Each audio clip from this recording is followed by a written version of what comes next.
한미 양국 국방장관이 한 달여 만에 다시 만나 국가총력전 방식의 연합훈련 실시와 고위급 확장 억제 전략 협의체 재가동에 뜻을 모았습니다.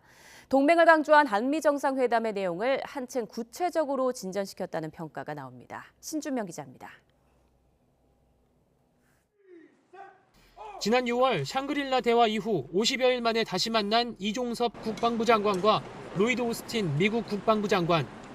이번 회담에선 고도화된 북한의 핵미사일 위협에 대응하는 각종 제도를 정상화하고 강화하는 방안을 중점적으로 논의했습니다. 우선 후반기 한미연합연습에 정부 차원의 전시대비 훈련인 을지연습을 통합하기로 했는데 군은 물론 각 정부 부처가 수립한 전시대비 계획의 실효성을 점검해 국가 총력전 수행 능력을 높이겠다는 의도입니다. 여기에 지난 2018년 이후 중단됐던 한미 연합 상륙훈련 등 연대급 이상 실기동 훈련도 재개하기로 다시 한번 확인했습니다. 군 관계자는 한미 부대 간의 전술 교리를 공유하는 등 상호 운용성을 증진해 연합 방위 태세를 더 굳건히 하는 조치라고 설명했습니다.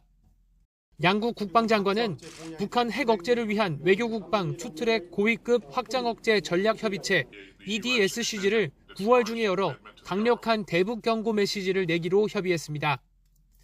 정책적 차원의 북핵 대응책인 EDSCG에 더해 북한이 핵을 실제로 사용했을 경우 대북 선제 타격 등 한미의 대응 방안을 토의하는 군사적 대응책 TTX도 강화하기로 했습니다. 7차 핵실험을 했을 때 어떻게 대응할 것인가 하는 여러 가지 옵션에 대해서 함께 논의했다는 점을 말씀드리고요. 군 관계자는 연합연습 확대, 확장 억제 실행력 강화 방안 등 지난 5월 한미 정상회담 후속 조치에 대해 보다 진전된 협의를 한 것이 이번 회담의 가장 큰 성과라고 평가했습니다.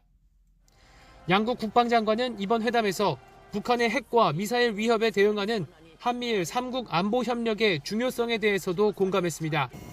하지만 군 당국은 일본이 참여하는 연합 군사훈련의 경우 국민 정서를 고려해 신중한 검토가 필요하다는 입장인 것으로 전해졌습니다. YTN 신준명입니다.